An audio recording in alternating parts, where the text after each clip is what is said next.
नमस्कार दोस्तों, आप देख रहे हैं राष्ट्र न्यूज और मैं हूं रमेश गर्ग। आज हमारे देश में जो खबर चर्चा का विषय बनी है उससे बड़ी कोई खबर हो नहीं सकती है। आज हम होली मना रहे हैं, आज हम दिवाली मना रहे हैं, आज हम सभी तरह के त्यौहार भी यहीं सेलिब्रेट कर रहे हैं। कहने का तात्पर्य यह है कि चंद्रयान 3 जो हम आज पृथ्वी से चांद पर जिस तरह से सॉफ्ट लैंडिंग को लेकर देख रहे हैं, यह सपना भारत ही सच कर सकता है। और इस सपने को सच करने के लिए इसरो की टीम ने जी तोड़ मेहनत की। सॉफ्ट ये लैंडिंग कैसे होने वाली है और चंद्रयान 3 की कहानी क्या है, इससे जुड़े विभिन्न विषयों को लेकर सदैव ही रिसर्च करते रहे जाने माने मौसम वैज्ञानिक प्रोफेसर नरपत सिंह राठौड़ साहब से। भारत के लोग नहीं, विश्व की सारी बड़ी महाशक्तियाँ आज बहुत ही उत्सुकता के साथ जो चंद्रयान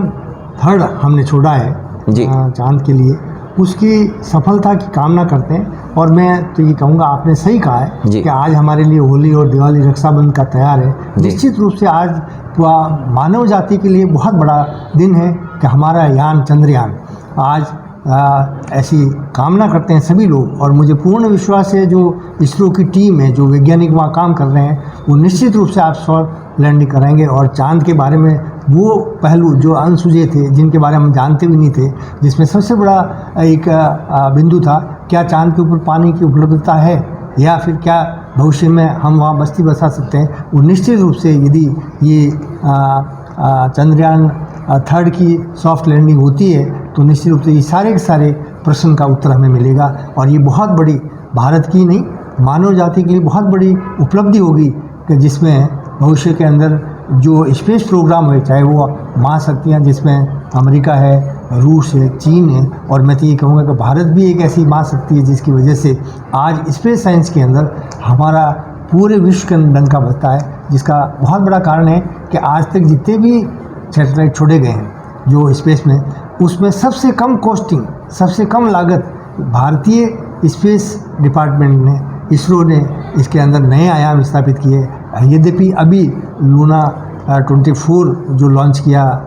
रशिया ने, वो सफल नहीं हो सकता, लेकिन उसके अंदर हमारी जो कॉस्टिंग है उससे कई गुना ज़्यादा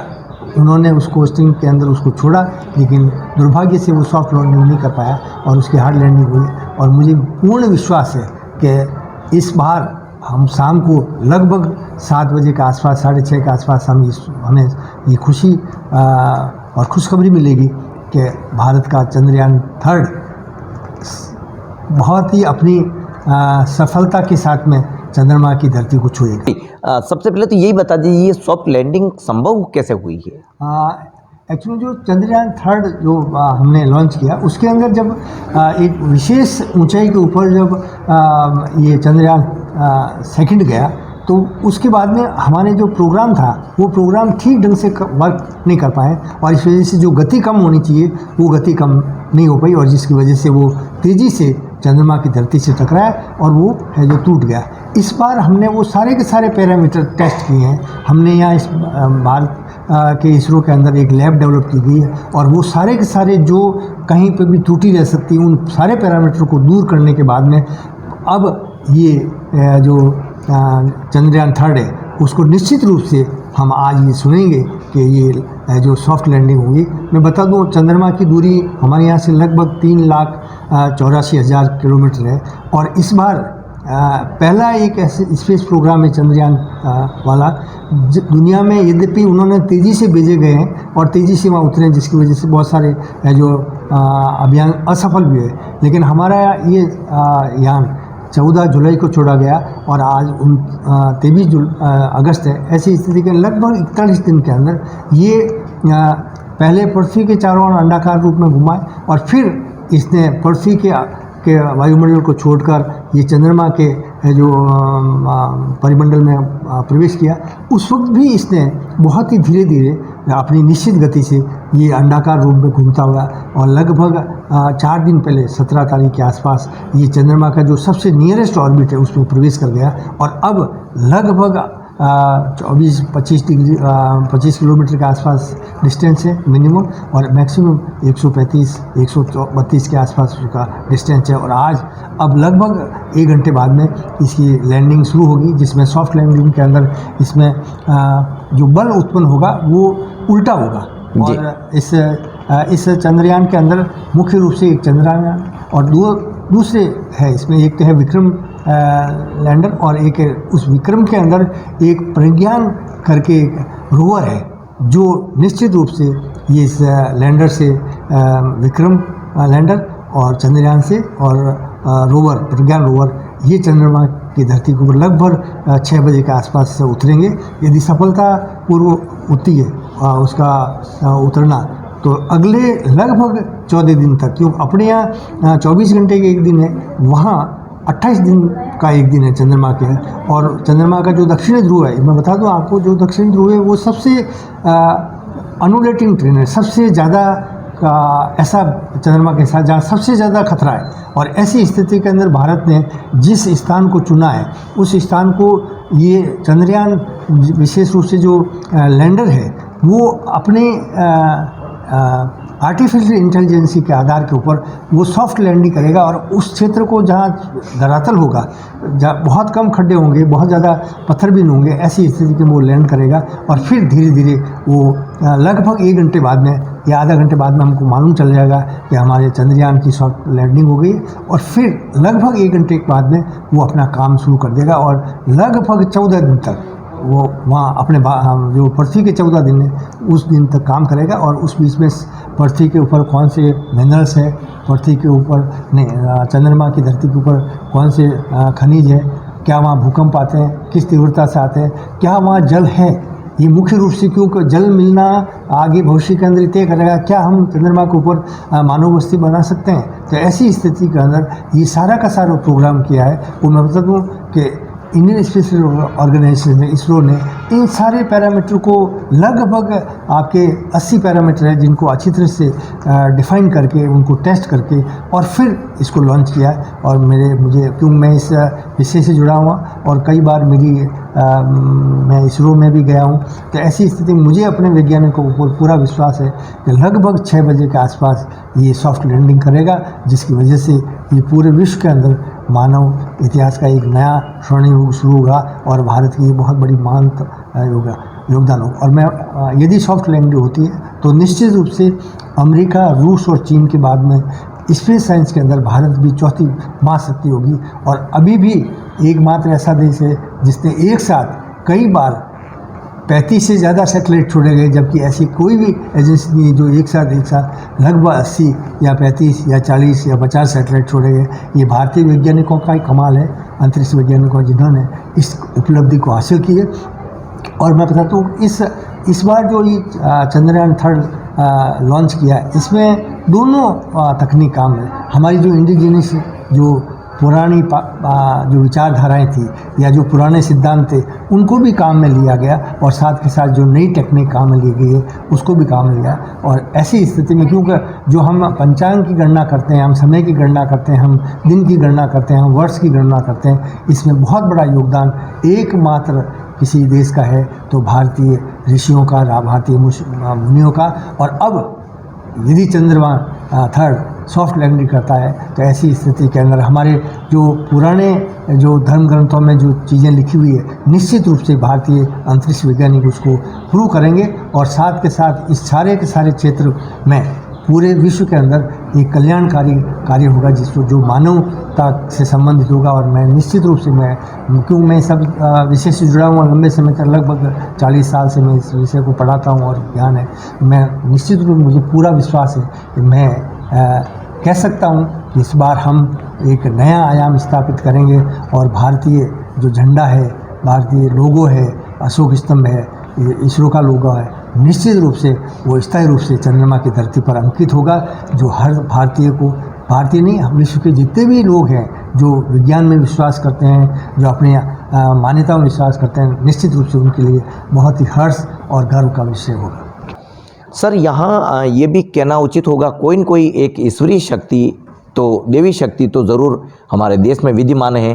तब भी हम विकेट से, तभी हम विकेट से विकेट परिस्थिति में भी हम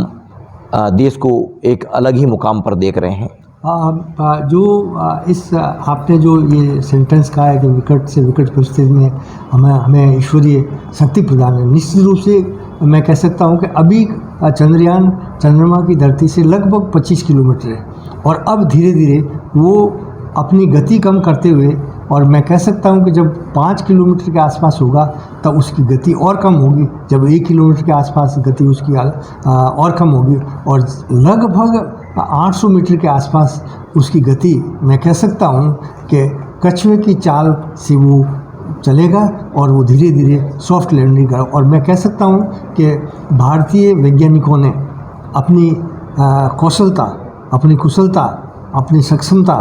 के साथ साथ एक ऐसा नजाकत भरा हमारे सामने दृश्य पेश कर रहे हैं कि जिसकी वजह से हम ये कह सकते हैं कि इसमें यद्यपि वैज्ञानिकों का हाथ है, लेकिन मैं ये आदर और सम्मान के साथ कह सकता हूँ कि भारत के अंतरिक्ष वैज्ञानिक भी अभी भी ईश्वर में विश्वास करते हैं। और जब चंद्रयान चाहे पहला हो, चंद्रयान दूसरा हो, चाहे चंद्रयान तीसरा हो, उन्होंने वो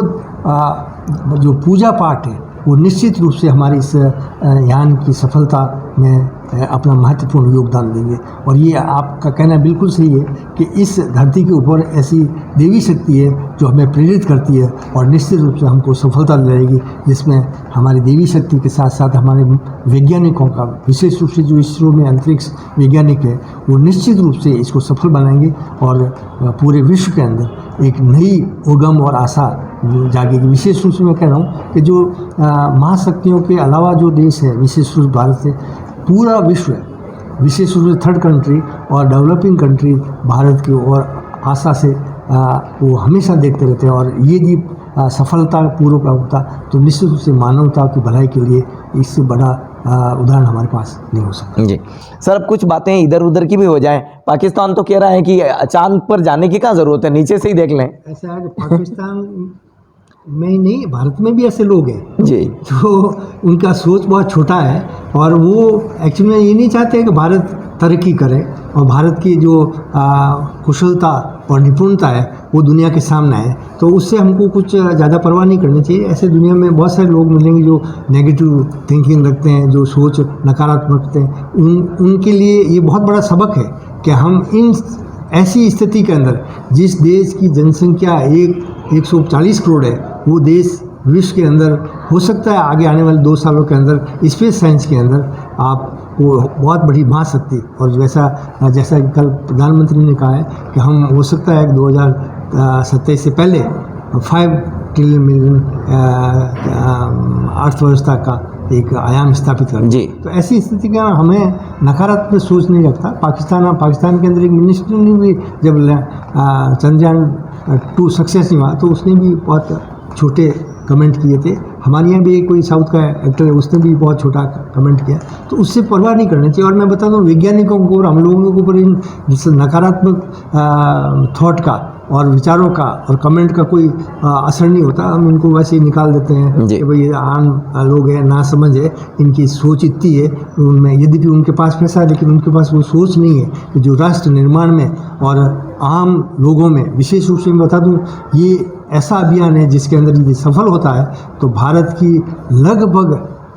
आपके 80% से युवा जनसंख्या है, उसको बहुत बड़ा बल मिलेगा। और मैं तो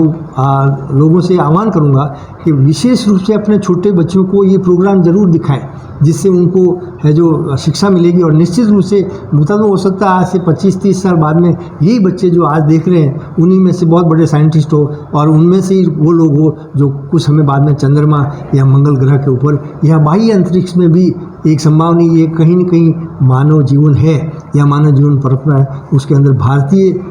वैज्ञानिकों को बहुत बड़ा उस खोज में योगदान होगा। तो देखिए दोस्तों, एक यहाँ पर आज बात ये भी कहना ज़रूरी है, किसी भी व्यक्ति को कभी भी कम एनालिसिस नहीं करना चाहिए।